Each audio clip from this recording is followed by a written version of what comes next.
हमने आपको अपनी कल की खबर में ये कहा था कि पंसीर में अभी खेल खत्म नहीं हुआ है। जो लोग जल्दबाजी में जश्न मनाना शुरू कर रहे हैं उनके लिए सबसे बड़ी तबाही आनी बाकी है और आखिरकार वही हुआ है। पंसीर में वायुसेना का सपोर्ट मिल गया है और आखिरकार अहमद मसूद और अमरुल्लाह सालेह ने अपनी नई रणनीति पे काम करना शुरू कर दिया है।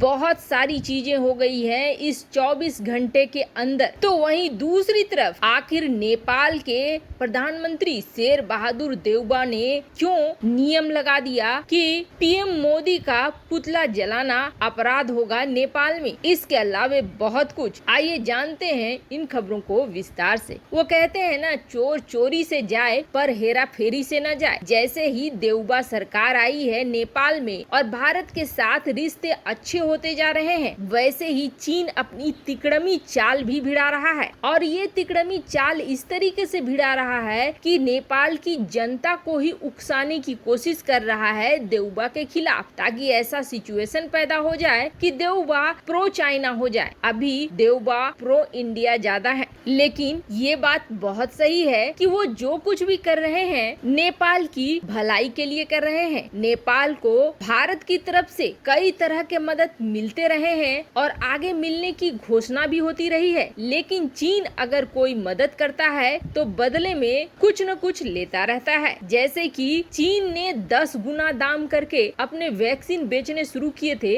नेपाल में, वहीं नेपाल को भारत ने लाखों वैक्सीन फ्री में दिए। इसके अलावा जो भूकंप ने बर्बादी की थी नेपाल में, उसकी सहायता के लिए भी भारत आगे आया और 2015 के इस भूकंप में जो क्षति हुई उसकी मदद के लिए 100 प्रोजेक्ट की घोषणा की और ये $250 मिलियन का सपोर्ट था। पर धारचूला नामक जगह से भारत की बॉर्डर में घुसने की कोशिश कर रहा था एक 33 साल का शख्स, लेकिन ये 33 साल का शख्स एक छोटी सी एक कमजोर रस्सी की मदद से नदी को पार करना चाह रहा था। अचानक से ये रस्सी टूट गई और ये बंदा शायद पानी में बह गया। अब ये घटना हुई थी जुलाई में, लेकिन अगस्त में इस घटना को लेकर बवाल मचाने की कोशिश की गई नेपाल में, जिसमें प्रदर्शन हुए, पुतले जलाए गए। अब इसी को लेकर शेर बहादुर देउबा ने ये नियम लगाया कि ऐसा कोई भी नागरिक काम न करे जिससे हमारे दोस्त देश को क्षति पहुँचे या हमारे रिश्ते खराब हो, जिसकी वजह से देउबा ने ये स्ट्रिक्ट ऑर्डर दिया। खैर, साफ दिख रहा है कि धारचूला की इस घटना को ढाल बनाकर चीन वहां पर भारत विरोधी भावनाएं भड़काना चाहता है, लेकिन नेपाल को ये बहुत अच्छे से समझना चाहिए कि कौन उनका सच्चा साथी है और कौन उनका बुरा। इसके लिए उनके पास एग्जाम्पल भी है कि किस तरीके से अब श्रीलंका भारत से मदद मांग रहा है, सैन्य चीन से नहीं मांग रहा है, क्योंकि चीन का वो भुगत भोगी रह चुका है। खैर, ये तो रही हमारे पड़ोसी की बात, पर हमारा दूसरा पड़ोसी इस वक्त बड़े गहरे जख्म में है, पाकिस्तान, जो कि पहुंचा अफगानिस्तान और अफगानिस्तान में उसने डील की तालिबान के साथ और इस डील के अंतर्गत पंसीर में हवाई हमले में ड्रोन से, लड़ाकू विमानों से और यहाँ तक कि अपने स्पेशल कमांडो से भी पूरी मदद पहुँचाई। लेकिन हुआ क्या, हमने आपको कल भी कहा था पंसीर के बारे में कुछ भी निर्णय लेना बहुत जल्दबाजी होगी, क्योंकि पंसीर की बनावट ऐसी है कि ये मौत की घाटी है। पंसीर की घाटी को जीतना इतना आसान नहीं है, इसे मौत की घाटी यूं ही नहीं कहा जाता है। पंसीर घाटी पर कब्जा करना बहुत मुश्किल है। ये एक पूरी घाटी है और सिर्फ एक सड़क है जो इसके आखिर तक जाती है और इसे मुख्य घाटी की सड़क कहते हैं और इस सड़क के दोनों ओर से दर्जनों घाटियां निकलती है और जो एनआरएफ की टीम है इस घाटी की चोटी पर बैठे होते हैं और ऐसे में इनके लिए बड़ा आसान होता है ऊपर से वार करना। और अगर तालिबान को पंसीर को कब्जा करना है तो उन्हें हर घाटी को जीतने के लिए दर्जनों बार लड़ना होगा। यहाँ तक कि सोवियत संघ भी इस सड़क पर आया और 9 साल में 9 बार कुछ अलग अलग घाटियों तक पहुँचा, लेकिन बाद में उसे खाली हाथों ही लौटना करना पड़ा। ये जो लोग जश्न मनाने लगे और तालिबान का झंडा भी फहरा दिया, ये था मुख्य गेट यानी गवर्नर हाउस। गवर्नर हाउस तक ये पहुंच जरूर गए और वहां झंडा फहराकर ये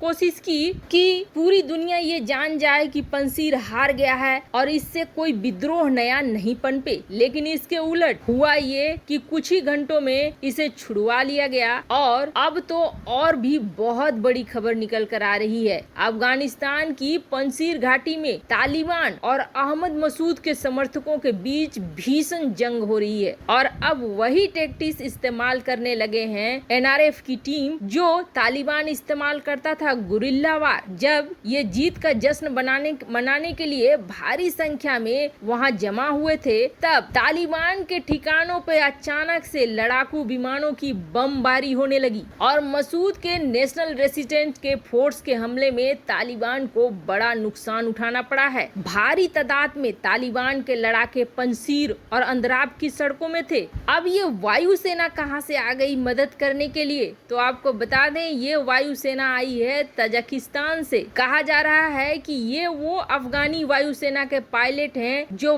तालिबानी हमले के बाद अपने अपने लड़ाकू विमान लेकर तजाकिस्तान भाग गए थे या उज्बेकिस्तान भाग गए थे। अब इन्होंने इतनी जोरदार हमला किया है, वो भी रात के समय में, कि ये लड़ाके जो बेफिक्र होकर जमा थे, इनको भारी तबाही का सामना करना पड़ा है। आपको बता दें, जैसे ही तालिबान ने पंसीर के गेट पर कब्जा किया, अहमद मसूद ने एक ऑडियो संदेश भेजा। इस ऑडियो संदेश में अहमद मसूद ने जहां अफगानिस्तान के लोगों से मदद मांगी, तो वहीं अंतर्राष्ट्रीय समुदाय से भी मदद मांगी और ये कहा कि हमारा जंग अभी जारी है और आगे भी जारी रहेगा। हमने घुटने नहीं टेके हैं और इसका बड़ा असर देखने को मिला अफगान की वायुसेना, जिसने वापस से अपनी जमीन के लिए लड़ाई शुरू की और पंसीर घाटी में मौजूद लड़ाकों को मदद पहुंचानी शुरू की। और आपको बता दें, ये खबर कोई सिर्फ भारतीय मीडिया नहीं बल्कि ईरान, उज्बेकिस्तान, तजिकिस्तान, इनके प्रतिष्ठित खबरों से निकलकर सामने आ रहे हैं। अफगान वायुसेना के साथ देने के बाद पूरा मामला पंसीर में पलटता हुआ दिखाई दे रहा है। वैसे आपको एक बात और बता दें कि तालिबान जैसे ही सरकार का फैसला देता है, वैसे ही और भी झगड़े बड़े होंगे,